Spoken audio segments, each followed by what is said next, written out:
आपका स्वागत है सच सीधी और सधी हुई बात में। इस समय पूरे उत्तर प्रदेश में एक आंदोलन उमड़ रहा है जो है ग्राम पंचायत सहायक का। मेरे ख्याल से वो व्यक्ति मरा हुआ है जो अपने अधिकारों के लिए नहीं लड़ता है, और लड़ना भी चाहिए। और अधिकार कई प्रकार के होते हैं, चाहे आप स्वतंत्रता का अधिकार हो, समानता का अधिकार हो या अन्य अधिकार हो, उसके लिए आपको जी जान लगाना है। कभी भगत सिंह लड़े थे, कभी चंद्रशेखर आज़ाद लड़े थे, और मेरे ख्याल से लड़ना ही जरूरी है, और जो लड़ेगा वही आगे बढ़ेगा। कुछ इसी कड़ी में आज हमारे साथ मौजूद हैं हमारे ग्राम पंचायत सहायक, हमारे ग्राम सभा गौतमपुर के पंचायत सहायक श्री राम किशोर जी। मैं सबसे पहले आपका बहुत स्वागत करता हूं। आपका भी बहुत बहुत स्वागत है हमारी ग्राम पंचायत और हमारे सचिवालय ग्राम पंचायत सचिवालय गौतमपुर में। अच्छा जी, पहले तो आप अपना परिचय दीजिए।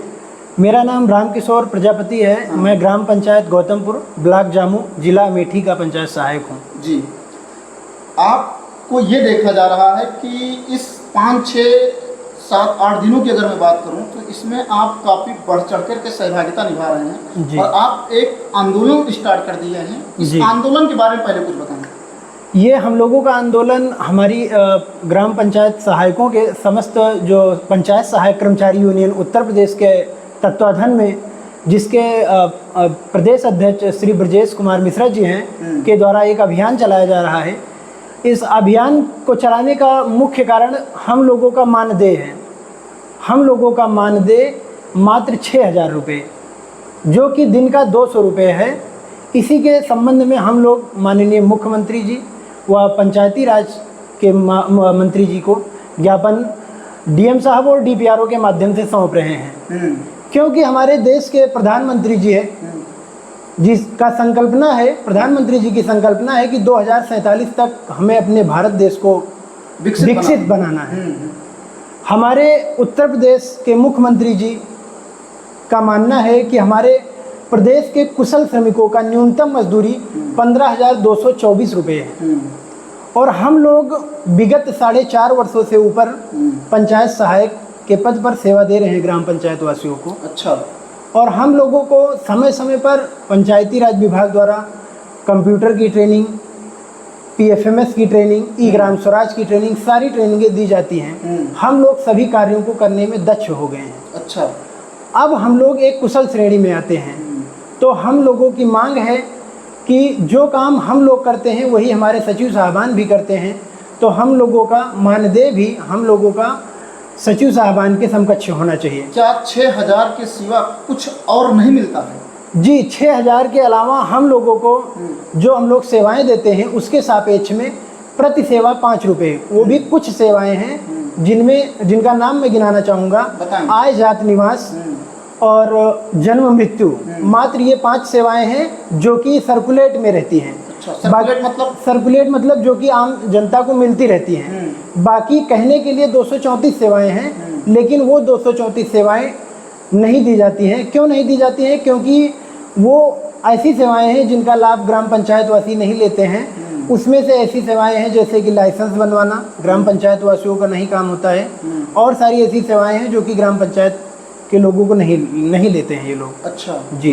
तो जैसे अभी आपने कहा कि प्रति सेवा मुझे 5 रुपए मिलता है जी, तो कुछ इसका एवरेज क्या होना चाहिए कि आप महीने में इसके थ्रू कितना कमाते हैं? मैं आपके माध्यम से माननीय मंत्री जी को और माननीय मुख्यमंत्री जी को कहना चाहता हूं कि ये 5 रुपए आप हमें ना देकर हमें जो न्यूनतम मजदूरी है वो हमें दिया जाए। ये 5 रुपए हमें नहीं चाहिए। अच्छा। क्योंकि ये 5 रुपए ग्राम पंचायत के ऊपर डिपेंड करती है। किसी ग्राम पंचायत की आबादी 6,000 है, किसी ग्राम पंचायत में 10 गांव हैं, किसी ग्राम पंचायत में 3 गांव हैं। हमारा ग्राम पंचायत में मात्र 1100 का परिवार, 1100 जनसंख्या रहती है। अच्छा। मात्र 250 का परिवार रहता है। 250 परिवार में से कितने आय जात निवास बनाएंगे हम लोग? अच्छा। तो हम लोगों की क्या कमाई? ज़्यादा से ज़्यादा महीने में हम लोग 10 से 20 सर्टिफिकेट जनरेट कर सकते हैं। वो भी जब स्कॉलरशिप वगैरह की बातें चलती रहती है, फॉर्म भरे जाते हैं, तब की स्थिति में। तो आपने बताया कि हम 6,000 के सिवा जो है प्रति सेवा हमें 5 रुपए मिलता है। जी। तो कभी आप अपनी ग्राम सभा में इसको जोड़े कि आप कहाँ तक पहुँचते हैं? जी, लगभग 1200-1300 रुपये के समथिंग अभी तक हमें ग्राम पंचायत से जो ओन सोर्स रेवेन्यू इसको बोला जाता है OSR शॉर्टकट में, अच्छा OSR जनरेट कर पाए हैं अच्छा जन सेवा के माध्यम से। अच्छा। जी। तो आप जो है क्या कहते हैं, कह रहे हैं कि हमें जो है 5 रुपए ना दे करके जो हमारा पारिश्रमिक है, न्यूनतम मजदूरी जो कितनी न्यूनतम मजदूरी निर्धारित? न्यूनतम मजदूरी उत्तर प्रदेश की 15,224 रुपये है कुशल मजदूर की। अच्छा। और आपको संज्ञान में लाना चाहेंगे कि हमारे उत्तर प्रदेश में जो एक मनरेगा मजदूर होता है उसकी भी मजदूरी 252 रुपये प्रतिदिन की है। अच्छा। हम लोग कहीं ना कहीं उससे भी नीचे हैं। हाँ जी, ये बहुत शर्म की बात है हम लोगों के लिए। क्या कुछ और सरकारी सुविधाएं मिलती हैं? जी, सुविधाओं के नाम पर तो बहुत सारी सुविधाएं हैं, जैसे कि हमें सारी जो भी सुविधाएं हैं, इंटरनेट हो गया, हमारा कंप्यूटर हो गया, स्टेशनरी हो गई, कुर्सी मेज हो गई, सारी नहीं, मतलब व्यक्तिगत आपको कोई सुविधा मिलती है कि नहीं? नहीं, व्यक्तिगत जैसे कोई सरकारी व्यक्ति होता है जी, जैसे सपोज दैट अगर कोई सरकारी काम कर रहा है, ट्रेनिंग उसकी लगती है जी तो जी, जब वो ट्रेनिंग करने जाता है तो उसे बढ़िया भोजन की व्यवस्था है। जी जी, ट्रेनिंग का उसका पैसा अलग से आ जाता है? जी बिल्कुल नहीं, इसके लिए हम लोगों से फॉर्म भरवाया जाता है हर प्रत्येक ट्रेनिंग में। हाँ। जहाँ भी हम लोग जाते हैं प्रत्येक ट्रेनिंग में हमसे फॉर्म भरवाया जाता है टीए का, ट्रेवलिंग अलाउंस का। हाँ। और डीए तो हम लोगों का होता नहीं है, ट्रेवलिंग अलाउंस होता है। हाँ। लेकिन अभी तक आज तक एक भी ट्रेनिंग का टीए नहीं मिला है हम लोगों को। अच्छा जी, मतलब केवल फॉर्म भरवाया गया? जी, केवल और केवल फॉर्म भरवाया जाता है, जिसका मुद्दा भी हम लोगों ने डीपीआरओ साहब के समक्ष उठाया था। अच्छा। यहाँ तक कि जब हम लोगों की नियुक्ति हुई थी उस समय हमारी पहली ट्रेनिंग अम्बेडकर नगर में हुई थी। हाँ। तब से लेकर आज तक लगभग सैकड़ों ट्रेनिंग हुई हैं। हाँ। लेकिन किसी का भी टीए हम लोगों को अभी तक नहीं मिला है। भोजन की व्यवस्था? भोजन की व्यवस्था रहती है। हाँ। वहाँ पर हाँ। किसी ट्रेनिंग में। अच्छा जी, सारी ट्रेनिंग में भोजन भी नहीं रहता है? जी बिल्कुल नहीं। अच्छा। हम उसी 200 रुपये में हाँ। अपने घर से निकलकर ब्लॉक जाना होता है। हाँ। ब्लॉक हमारा 10-11 किलोमीटर है। अच्छा। तहसील जाना होता है 30 किलोमीटर है। हाँ। और विकास भवन जाना होता है तो 32-35 किलोमीटर वो भी है। हाँ। हमें उसी 200 रुपये में अच्छा। अपनी गाड़ी से हाँ। अपना खुद के पैसे का पेट्रोल डलवा के जाना है। हाँ। कहीं पर रास्ते में कुछ भी खाना पीना है वो हमें स्वयं वहन करना पड़ेगा। अच्छा जी। कई लोगों का ये मानना है जी। कि जो सरकारी सुविधाएं होती हैं उनकी सेवा हेतु सरकारी रेट निर्धारित है जी, है ना? जी तो बिल्कुल। कुछ उनका सरकारी रेट लिस्ट होता है जी। और कई लोगों ने इस चीज को हमें कमेंट करके भी बोला था कि आप इस चीज को पूछिएगा जी। कि जैसे ये चीजें जो होनी चाहिए बाहर लगी होनी चाहिए। जी। कि हमारे बाहर चस्पा होना चाहिए कि हाँ इस प्रमाण पत्र को बनवाने का इतना आता है, जी। इस प्रमाण पत्र को बनवाने का इतना आता है। जी। तो क्या आपने इसको चस्पा नहीं? जी बिल्कुल, हमारे यहाँ लगा हुआ था। हाँ। अभी पूर्व में 10-15 दिन पहले एक आंधी और तूफान आया था। हाँ। आपने देखा होगा। हाँ। उसी में ये उखड़ गया था। नहीं तो हमारे यहाँ लगा था, बाकी हमारे डेस्कटॉप पर हमेशा लगा रहता है। अच्छा। और अभी जल्द हम बाहर भी चस्पा कर देंगे इसको। अच्छा। जो भी निर्धारित मूल्य है हाँ। उस मूल्य पर ही सारी सेवाएं दी जाती हैं। हाँ। बशर्ते लोगों को ये लगता है कोई भी प्रमाण पत्र बनवाने कोई आता है तो उसके साथ में 2-3 डॉक्यूमेंट्स और लगते हैं। हाँ। एज आधार कार्ड, हाँ। राशन कार्ड, बिल्कुल। फोटो। जी। तो वो या तो अगर वो लेकर नहीं आता है तो उसके एवज में तो उसको अलग से चार्ज देना ही पड़ेगा। अगर फोटो निकालता है हाँ। तो 3 फोटो निकालेगा तो उसका चार्ज अलग से देना पड़ेगा। हाँ, हाँ। क्योंकि हमारी ग्राम पंचायत जो भी सेवाएं देती है बाजार रेट से कम देती है। हाँ। ये नहीं कि फ्री ऑफ कॉस्ट है। हाँ। फ्री ऑफ कॉस्ट हमारे यहाँ मैं पर्सनल से कुछ सुविधाएं देता हूँ। हाँ। वो फ्री ऑफ कॉस्ट है। लेकिन जो हमारी ग्राम पंचायती तो सेवा क्या आप देती है, पर्सनल से सुविधाएं प्रदान करते हैं? जी हाँ, मैं पर्सनल से भी काफी सुविधाएं प्रदान करता हूँ, तो कुछ उदाहरण बताएं जो कि ये तो लोग निःशुल्क सुनना चाहते है। हैं। जी बिल्कुल, हमारे द्वारा जो सुविधाएं निःशुल्क उपलब्ध कराई जाती हैं पूरी ग्राम पंचायत के साथ साथ हमारी ग्राम पंचायत से लगी हुई 4 ग्राम पंचायतें, जी। ग्राम पंचायत मछरिया, ग्राम पंचायत आदिलपुर, ग्राम पंचायत बाबूपुर सरैया, ग्राम पंचायत आहद और ग्राम पंचायत अचलपुर। इन ग्राम पंचायतों के लगभग काफी ऐसे सदस्य हैं जो कि यहाँ पर आके सुविधाओं का लाभ उठाते हैं। उन सुविधाओं में है जैसे कि मोबाइल रिचार्ज, जो कि अब आम जनमानस जब अपने मोबाइल फोन से करता है तो 3-4 रुपए एक्स्ट्रा चार्ज करते हैं। 3 हमारा भी करता है जी। वो मैं उसी रेट पे देता हूँ, अर्थात निःशुल्क देता हूँ। जो उसका सेम रेट है 199 है तो 199 ही रुपए लेता हूँ। अच्छा। दूसरी सुविधा है बिजली का बिल। बिजली का बिल अगर आप स्वयं से जमा करेंगे तो 500-600 रुपए कन्वेनियंस फी के रूप में आपसे काटा जाएगा। आप बाजार में जाएंगे, आप बिजली का बिल जमा करेंगे 10 से 15 रुपए आपको कन्वेनियंस फी देना ही देना पड़ेगा। लेकिन ये ग्राम पंचायत में हमारे निःशुल्क है। ये मेरे द्वारा CSP जनरेट करके किया जा रहा है। ये विभाग की व्यवस्था नहीं है। कुछ लोगों का ये कहना है कि सुविधाओं के नाम पर मोटी रकम वसूली जाती है। ये बिल्कुल असत्य है। हाँ, ये जैसे बिल्कुल अभी असत्य है। ये लोग आते हैं कि जैसे कोई पेंशन का रिकॉर्ड आ जाता है, कोई जो है क्या कहता है हमारा 1500 ले लिया गया, 1000 हमसे ले लिया गया और हमारा काम नहीं हुआ। ये कुछ नहीं है, क्योंकि राजनीति का चुनाव आने ही वाला है। हाँ। ये राजनीति है।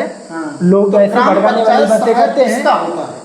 ग्राम पंचायत सहायक पूरी ग्राम पंचायत का होता है। ग्राम पंचायत का होता है जी। क्या उसका संबंध राजनीति से है? पंचायत सहायक का संबंध किसी भी राजनीति से नहीं है। हाँ, ना ही क्लियर करिए लोग। ना ही ग्राम पंचायत की राजनीति से, हाँ। ना ही क्षेत्र पंचायत की राजनीति से, हाँ। और ना ही जिला पंचायत की राजनीति से। हाँ। किसी भी प्रकार की राजनीति से कोई भी संपर्क नहीं होता है। हाँ। आज कोई प्रधान है, हाँ। कल कोई दूसरा प्रधान रहेगा, परसों कोई दूसरा प्रधान रहेगा, हाँ। लेकिन ग्राम पंचायत सहायक सेम रहेगा। हाँ, बिल्कुल सही रहेगा। तो मेरा किसी भी प्रकार की राजनीति से कोई लेना देना नहीं। अच्छा, तो सच के तराजू पे झूठ को कैसे तौला जाए और गूंगे सिखा रहे हैं हमको कब कितना बोला जाए, कुछ इन्हीं चीजों से परेशान है लोग। और अभी जो आपने कहा बिल्कुल सत्य है, इसके लिए जहां कहिए वहां मैं सपोर्ट करने के लिए तैयार हूं। जी, बहुत बहुत धन्यवाद। हाँ, इसके लिए आप निश्चिंत रहें। परंतु कहा जाता है कि चिर सजग आंखें उम्मीदी आज कैसा व्यस्त बाना, जाग तुझको दूर जाना, जाग तुझको दूर जाना। तो जागना तो पड़ेगा ही और लड़ना पड़ेगा। और लड़ने में कभी कभी युद्ध होता है तो कुछ अपना नुकसान भी होता है, उसके लिए भी तैयार रहना पड़ेगा। जी बिल्कुल। और उसके जो है क्या कहते हैं बहुत ज्यादा इसे उसमें नहीं लेना है। जी, लोगों का काम है टारगेट करना, लोगों का काम है सवाल पूछना, लेकिन जब वो ग्राउंड स्तर पर उतरते हैं तब उन्हें पता चलता है कि सच्चाई क्या है। जी। मैं और ग्राम पंचायतों का उदाहरण लेता हूँ। जी। क्या आपकी नियुक्ति से पहले प्रधानों के साथ ग्राम पंचायत सहायक होता था?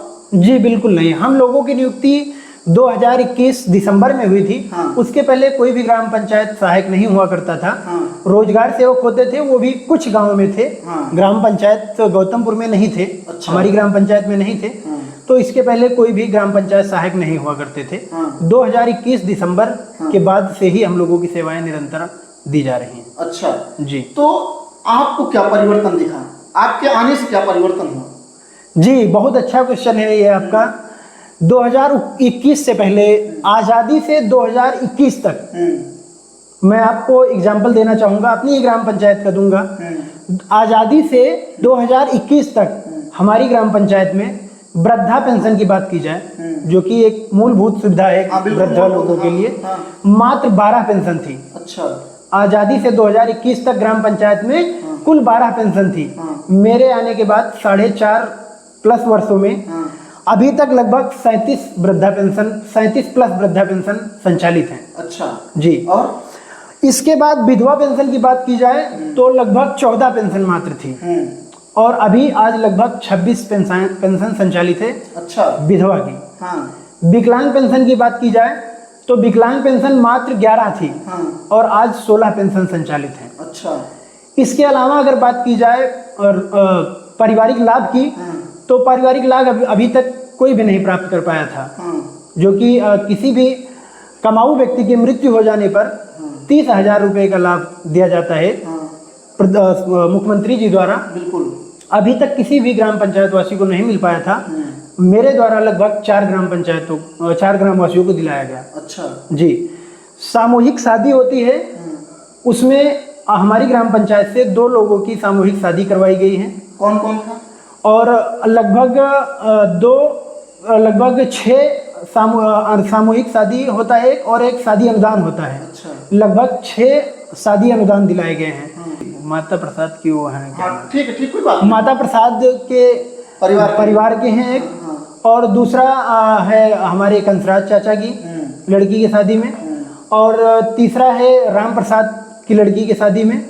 इसी तरीके से लगभग 6 के समथिंग शादी अनुदान का लाभ दिलाया। यहाँ पर आपके ऊपर आरोप लग सकता है। जी। आरोप ये लगेगा कि क्या केवल आप अपने ही कास्ट के लोगों को ये दिलाते हैं?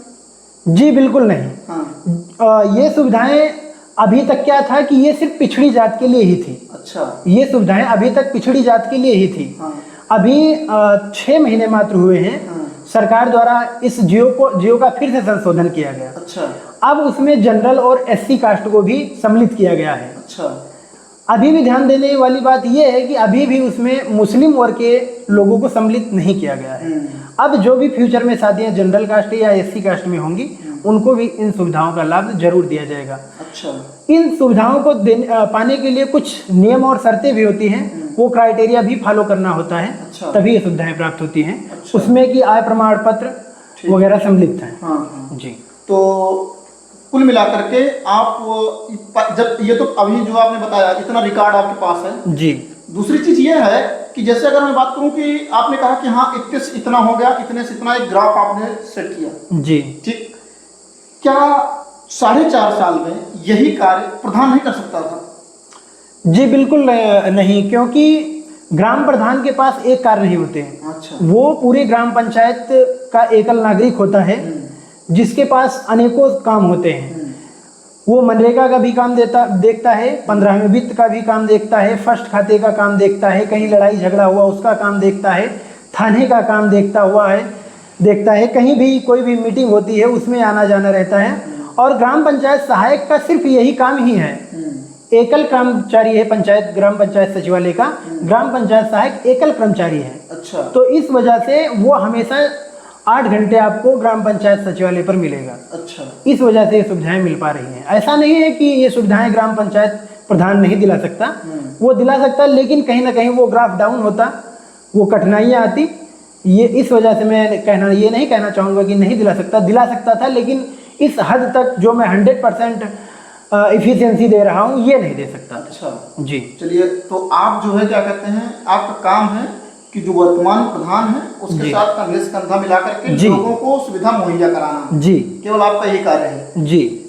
सबसे बड़ी बात और सबसे बड़ा प्रश्न जो ये आया, काफी लोगों का ये भी मानना था कि जिस समय आपने इस सर्विस को ज्वाइन किया, जी, क्या उस समय इस सर्विस के एक विज्ञापन निकला होगा, एक एडवर्टाइजमेंट रहा होगा? जी बिल्कुल। इसमें ये बताया गया होगा साफ साफ कि आपको पारिश्रमिक 6000 दिया जाएगा। जी जी। जब आपको पहले से ये ज्ञात था कि मुझे 6000 ही मिलेंगे, जी, तो आप उस समय अगर ये लग रहा था कि मैं नहीं अफोर्ड कर पाऊंगा तो ना ज्वाइन करते, क्यों ज्वाइन कर लिए? आज ये दिन देखना ही नहीं पड़ता। जी जी।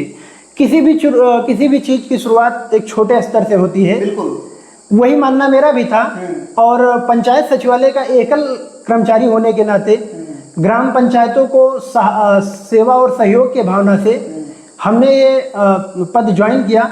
और हमें उम्मीद थी कि एकल नागरिक होने के कारण इतनी सारी सुविधाओं, सभी का बोझ हम सिर्फ एकल कर्मचारी के कंधे पर था। इस वजह से हमें उम्मीद थी कि आने वाले समय में हमारा सब कुछ अच्छा ही होगा, हमारे मानदेय में इंक्रीजमेंट होगा, हमें सरकारी सुविधाएं मुहैया उपलब्ध होंगी, लेकिन ऐसा नहीं हुआ। अच्छा जी। तो क्या आप इसमें क्या चीज देखते हैं, सेवा या स्वार्थ?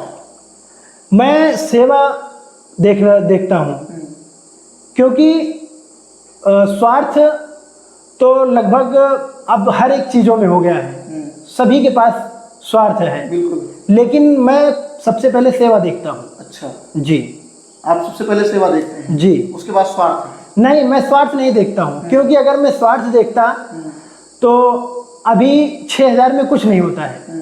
मैं अभी अपना डिप्लोमा कंप्लीट किया हूँ, मैं आगे चलकर दूसरी कंपनी ज्वाइन करके मैं अपना स्वार्थ देख सकता था, लेकिन मुझे सेवा देखना था। अच्छा जी।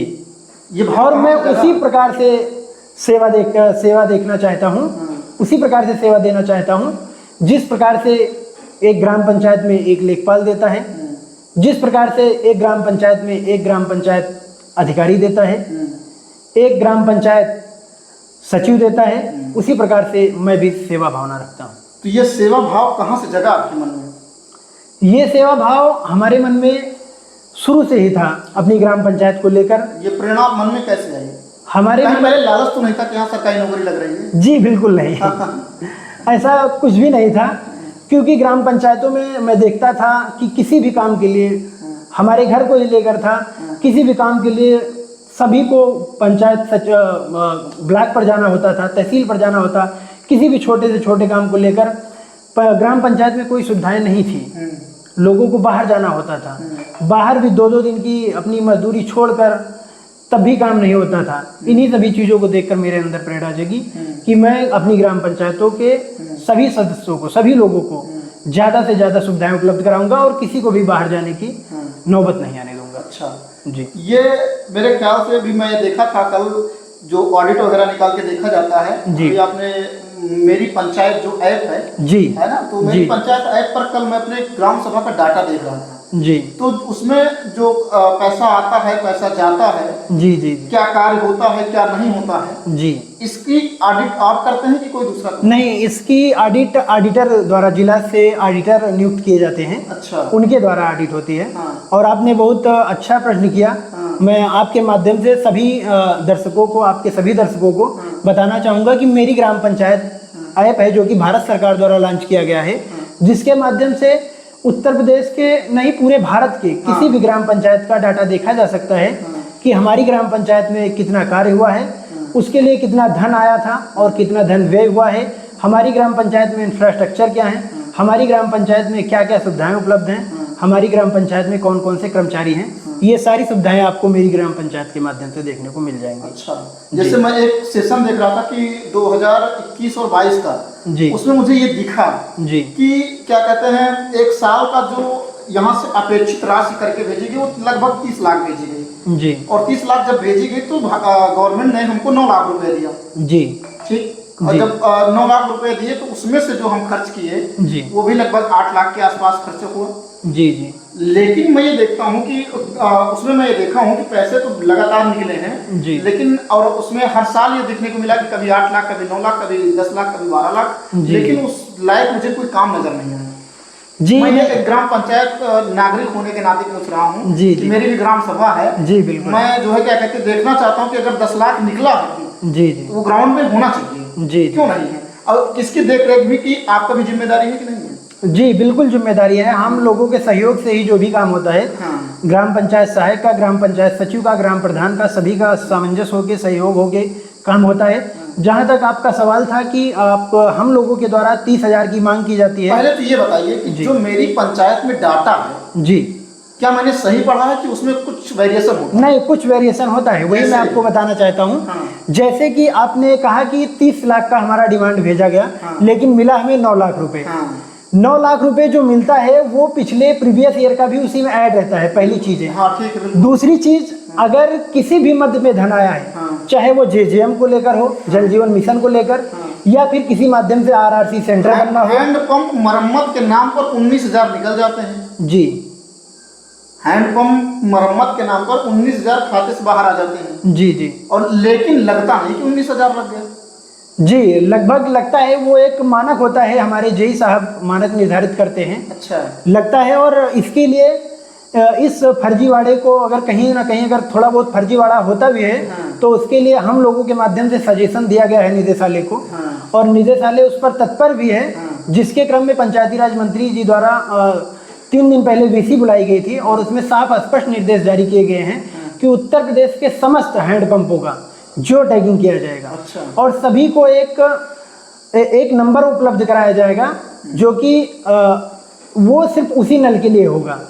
ऐसा नहीं होगा कि आप एक नंबर, अगर एक नल को दे दिया गया है तो दूसरे को भी एक दिया जाएगा, जिससे ये पारदर्शिता आएगी कि अगर किसी भी हैंडपंप की मरम्मत हुई है या उसका रिबोर हुआ है, तो उसमें फर्जीवाड़ा होने का बिल्कुल भी चांस नहीं रहेगा। अच्छा। ये हम लोगों के द्वारा सहयोग किया गया है। अच्छा जी। तो ये आप लोगों ने कहा कि हाँ इस पर ये काम होना चाहिए। जी बिल्कुल, जो भी हम लोगों को गलत लगता है वो हम लोग निदेशालय स्तर तक अपनी बातें पहुंचाते हैं। हम लोग करते हैं कि केवल आप करते हैं? नहीं, हम लोग करते हैं, हमारे पूरे समस्त पंचायत सहायक करते हैं। हाँ। जी, हमारा संगठन है, हमारा संगठन करता है। देखिए, मैं आप जो सरकार ने निर्धारित किया है वो 6,000 निर्धारित किया है, जी इसमें कोई दो राय नहीं है। जी आपसे मेरे लिए सवाल पूछना बड़ा आसान है। जी इसी जगह शायद एसडीएम होता तो मुझे पूछने भी ना देता। जी तो जो जितना बड़ा लेवल का अधिकारी होता है वो सामान्य नागरिक के पास उतना कम जाता है। जी, बिल्कुल। सबसे पहले मैं आपके उस साहस को प्रणाम करता हूँ कि जी। जो मैं सवाल पूछ रहा हूँ आपसे, जी आप उसको बेबाकी से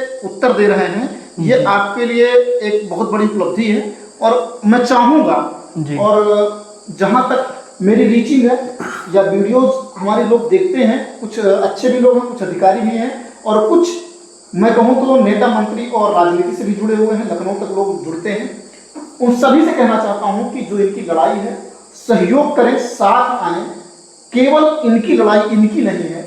आज मैंने देखा कि ग्राम सभा में जब इन्होंने आवाज़ उठाई कि हाँ हमारा पारिश्रमिक बढ़ना चाहिए, तो लोगों ने न जाने कितने कितने तरीके के कमेंट किए, न जाने कितनी कितनी बातें की कि हाँ इनको इस तरह पैसा मिलता है, इनको इस तरह पैसा मिलता है, इनको इस तरह पैसा मिलता है। साथियों, मैंने कल होमवर्क काफ़ी अच्छा किया था। मैं रात में लगभग 3 बजे सोया रही हूँ और 3 बजे तक मैं यही देख रहा था कि हमारे ग्राम पंचायत में पैसा कैसे आता है। और मैंने ये भी देखा कि 15,000 रुपये प्रिंटर के लिए आया हुआ था जी। और कल मैंने जब सर्च किया गूगल पे कि जो हमारा प्रिंटर होता है, ये प्रिंटर रखा कितने का है? जी, ये प्रिंटर 15,000 का ही था। अच्छा। और ये वही प्रिंटर है जो आपने देखा 15,000 रुपये। हाँ, क्योंकि ये वही जो प्रिंटर रेंज है जी, वो कल दिखा रहा था कि 2,000 से स्टार्ट होता है जी जी, और 30,000 तक जाता है। जी नहीं, ये कैनन का कलर प्रिंटर है। हाँ। G2010 है और ये हमारे बहुत अथक प्रयास से हाँ। और हमारे प्रधान जी के बहुत अथक प्रयास से अच्छा। ये आया है। हाँ। और इसके लिए मैं बहुत धन्यवाद देना चाहूँगा। फिलहाल तो ये ग्राम पंचायत की संपत्ति है। हाँ। और ग्राम पंचायत की सेवा के लिए ही है। हाँ। मेरे द्वारा बहुत प्रयास किया गया क्योंकि अभी तक ब्लैक एंड व्हाइट प्रिंटर था और वो सही प्रिंटर नहीं था, विभाग द्वारा दिया गया था। अच्छा। उसमें किसी को भी अगर कोई प्रमाण पत्र निकाल के देते हैं तो उसकी ओरिजिनलिटी तभी तो होती है जब उसमें कुछ कलरिंग हो। हाँ। तो उसके लिए हमें बहुत ज़्यादा खेद था, हमें दुकानों से जाके निकलवा के देना पड़ता था। हाँ। लेकिन अब वो असुविधा समाप्त हो गई है। हाँ। और प्रिंटर होने की वजह से हम कलर प्रिंटर में सभी को सारे प्रमाण पत्र दे पाते हैं। क्या भ्रष्टाचार है कि नहीं? भ्रष्टाचार बिल्कुल नहीं है, क्योंकि बस सजग होना है, हमारे अधिकारियों को सजग करना है। आपके माध्यम से हम अपने अधिकारियों से सहयोग की भावना करते हैं कि वो जो भी हम लोगों को निदेशालय से जो भी आदेश आए, जो भी सर्विस मुहैया कराने को कही जाए, वो हम लोगों को धरातल तक उतारें। हम लोगों को आइडेंटिटी कार्ड के लिए निदेशालय से 1 महीना से लगभग ऊपर हो गया है, आदेश आता है कि समस्त पंचायत सहायकों का आइडेंटिटी कार्ड बनाया जाए। अच्छा। अभी तक कोई भी आदेश नहीं आया और ना ही उस पर कोई अमल हुआ। अच्छा। हम लोगों को आदेश आता है कि प्रत्येक माह पंचायत सचिवालय पर पंचायत सहायक को इंटरनेट और स्टेशनरी की उचित व्यवस्था दी जाए। अच्छा। ग्राम पंचायत निधि से। लेकिन वो 2-2, 3-3, 4-4 महीने हो जाते हैं, नहीं उपलब्ध हो पाती है। कभी कभी क्या ज़्यादातर हमें अपने ही धन से लगा के उसको खरीदना पड़ता है। अच्छा। बाद में कभी पेमेंट होता है, कभी पेमेंट नहीं हो पाता है। तो आपके माध्यम से मैं विनती करना चाहता हूं सभी अधिकारियों से कि जो भी सुविधाएं हम लोगों को ग्राम पंचायत सचिवालय तक निर्देशित की जाएं, वो हमें डायरेक्ट दी जाएं।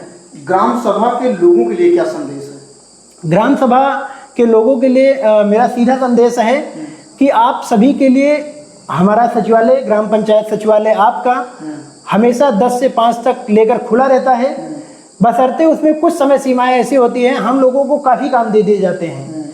हम लोगों को पंचायत सचिवालय के अलावा हम लोगों को BLO बना दिया जाता है। अच्छा। बूथ लेवल अधिकारी। दूसरी ग्राम पंचायतों में हम लोग 3-3, 4-4 दिन तक SIR में काम किए थे क्या? जी, SIR में नहीं, हम लोगों को जो राज्य निर्वाचन आयोग के माध्यम से जो ग्राम पंचायत का चुनाव होना है, हमारे कई साथियों का लगा था SIR में भी। अच्छा। मेरी नहीं लगी थी क्योंकि मैं उस समय किसी और काम में व्यस्त था, इस वजह से मेरी नहीं लगी थी। बाकी जो ग्राम पंचायत निर्वाचन के माध्यम से हमारी ड्यूटी दीघा गोपालपुर में लगी थी। अच्छा। जब हमारी ड्यूटी दीघा गोपालपुर में लगी है तब उस समय सचिवालय बंद रहेगा। अगर हम ट्रेनिंग पर जामो गए हैं तब उस समय हमारा सचिवालय बंद रहेगा। जब हम गौरीगंज ट्रेनिंग पर गए हैं उस समय हमारा सचिवालय बंद रहेगा। लेकिन उसी समय कुछ असामाजिक तत्व आकर पंचायत सचिवालय पर देखते हैं कि पंचायत सचिवालय बंद है, फोटो डाल देते हैं तो ये कि पंचायत सचिवालय बंद है। मैं आपको टोकना चाहूंगा, आपकी नैतिक जिम्मेदारी ये बनती है कि जो ग्राम सभा का ग्रुप आपने बनाया हुआ है जी, जिस दिन आपकी मीटिंग हो, जिस दिन आपको बाहर जाना हो, जिस दिन सचिवालय बंद होना हो, तो आप उस ग्रुप में एक बार मेंशन कर दीजिए कि हाँ सचिवालय बंद रहेगा। जी बिल्कुल, ये मेंशन कर दिया जाएगा। और आपकी जानकारी के लिए मैं बताना चाहता हूँ कि बाहर हमारे जो दरवाजे हैं उसमें हम नोटिस चस्पा करके जाते हैं। अच्छा। जब भी हमारी ड्यूटी लगती है नोटिस चस्पा कर दी जाती है, लेकिन बच्चे हैं, कुछ लोगों द्वारा फाड़ भी दिया जाता है और उसके बाद ये चीज़ें की जाती हैं। अच्छा। लेकिन ये बिल्कुल सही नहीं है। हम लोगों के पास ग्राम पंचायत सचिवालय सभा में कुछ ऐसे लोग हैं जो तंग करना चाहते हैं? नहीं, ऐसा बिल्कुल नहीं है। मैं ऐसा बिल्कुल नहीं कहना चाहूँगा कि ग्राम पंचायत में कुछ ऐसे लोग हैं जो मुझे तंग करना चाहते हैं। मुझे सबका सपोर्ट है। अच्छा। मेरे पूरी ग्राम पंचायत का, मेरी पूरी क्षेत्र पंचायत का मुझे सबका सहयोग है। अच्छा। जी। तो आपने बताया कि जो है क्या कहते हैं, जिस दिन बंद रहता है असामाजिक तत्व आते हैं और कहते हैं कि पंचायत आज जो है बंद है, ये खुलता ही नहीं है जी, यहाँ सेवाएं नहीं मिल रही हैं जी, इस चीज को लेकर के भी ग्राम सभा के लोग परेशान होते हैं जी। मैं ये देखता हूँ कि जो ग्राम पंचायत सहायक है जी, या आप एक, मैं कहूँ तो आप एक छोटी ही नौकरी है, ये बहुत बड़ी नौकरी नहीं कहूँगा मैं जी, बिल्कुल। तो छोटी नौकरी में ही मैं ये देखता हूँ कि सरकार वर्सेस जनता, जी, तो जो आम जनमानस है, जो वर्तमान सरकार चलती रहती है उससे कभी खुश नहीं होती है। जी, जी, बिल्कुल सही बात है ना? तो जिस प्रकार से वर्तमान चीजें चलती रहती हैं तो कुछ जैसे गलतियां होती किससे है? गलती उसी से होती है जो काम करता है। जी, बिल्कुल आपने सही कहा। और जो काम नहीं करेगा उससे कोई गलती नहीं होगी, बिल्कुल नहीं होगी। तो आप जितनी भी चीजें हैं मैं फिर से आपकी सराहना करता हूँ जी, और आपको इसके लिए बहुत बहुत धन्यवाद देता हूँ कि अगर आपके माध्यम से जी, किसी ऐसे व्यक्ति को लाभ मिला है जी, जो उसका सच में भागीदार हो जी, या उसके लिए वो पात्र हो, जी, तो मैं ये कहना चाहता हूँ कि आपने बहुत अच्छा काम किया है, क्योंकि जी, आज इस असामाजिकता वाले माहौल में लोगों को सही सुविधा नहीं मिल पा रही है। जी, और कुछ ऐसी ग्राम सभा हैं जहां पर ग्राम पंचायत सहायक भी अपने कार्य को भूल चुके हैं। जी, बिल्कुल आपने सही कहा। आपने बहुत सही कहा कि जो काम करता है उसी के ऊपर उंगलियां उठाई जाती हैं। बिल्कुल। हमारी ग्राम पंचायत से सटी हुई 4-5 ग्राम पंचायतें हैं। हाँ। मैं उनका नाम नहीं लेना चाहता हूँ। हाँ। लेकिन वहाँ की जो सुविधाएं हैं सभी लोग जानते हैं। हाँ। हमारे ग्राम पंचायत सचिवालय पर 5 से 6 ग्राम पंचायतों के लोग सेवा लेने के लिए आते हैं। हाँ। आपके माध्यम से मैं बताना चाहूँगा कि हमने दो पंचायतें हैं बगल की हमारी, जिनको हमने आयुष्मान का लाभ दिया है। अच्छा। और आयुष्मान के लाभ से उन्होंने 4.5 लाख रुपए के अपने कैंसर का ऑपरेशन करवाया। अच्छा। और वो आज खुशहाल जिंदगी जी रहे हैं। बहुत अच्छा। जी। और हमने एक आहद की एक महिला है जिसके हस्बैंड मैं ये चाहूंगा कि अगर ऐसे लोगों को जो आपने लाभ दिलाया है जी, तो उन लाभार्थी का नाम जरूर बताएं। जी, उनका नाम रमेश है। अच्छा। रमेश है, पूरे गणेश देवी का पूर्वज। अच्छा। उनको कैंसर हो गया था। हाँ। और वो हमारे पास बहुत उम्मीद लेकर आए और वो पात्र थे। हमने उनका आयुष्मान बनाया और वो आज इलाज उनका दिल्ली से हुआ। अच्छा। कैंसर का ऑपरेशन हुआ मुंह का। हाँ। और वो आज स्वस्थ जिंदगी जी रहे हैं। बहुत अच्छा। इसके लिए मैं उत्तर प्रदेश सरकार को भी धन्यवाद देना चाहूँगा कि ऐसी व्यवस्थाएं धरातल तक पहुँचाए हैं। अच्छा जी। तो साथियों, आपने देखा कि मैंने जो प्रश्न थे आपके उसको भी रखने का प्रयास किया, जो मेरे मन में प्रश्न चल रहा है तो उसको भी रखने का प्रयास किया। और जहां तक फिर से मैं यही कहूँगा कि वो पथ क्या पथिक कुशलता क्या, जिस पथ पर बिखरे स्टोल न हो और नाविक की धैर्य परीक्षा क्या, जब धाराएं प्रतिकूल न हो। लड़ाई लड़ना है, आगे बढ़ना है। जी, और इसी जज्बे के साथ, इसी जोश के साथ अभी नौयुवा हैं और मैं चाहता हूं कि आप ऐसे लड़ते रहें, आगे बढ़ते रहें। जहां तक जो सपोर्ट होगा हम लोग करने के लिए तैयार हैं। ग्राम सभा के होने के नाते सारा दुख दर्द को जानते हुए, कभी कभी हमारा भी जो प्रोफेशन टीचिंग का है, ये जानते हैं कि मेरे द्वारा पढ़ाया गया ये सवाल इस बच्चे को समझ में नहीं आया है जी, लेकिन फिर भी मुझे आगे बढ़ना पड़ता है क्योंकि मुझे सिलेबस कंप्लीट करना होता है। जी, ठीक उसी प्रकार से आपका भी कार्य है। जी। कुछ ऐसी चीजें आएंगी जिनको लगेगा कि ये मुझे डिस्टर्ब करेंगे, परंतु आपको अपने पथ पर नित नए आयाम बढ़ते जाना है, आगे बढ़ते जाना है। आपने मुझसे बातचीत की, इसके लिए मैं आपको बहुत बहुत आभार धन्यवाद करता हूँ। साथियों, देखते रहिए सच सीधी सदी हुई बात। जय हिंद, जय भारत। धन्यवाद।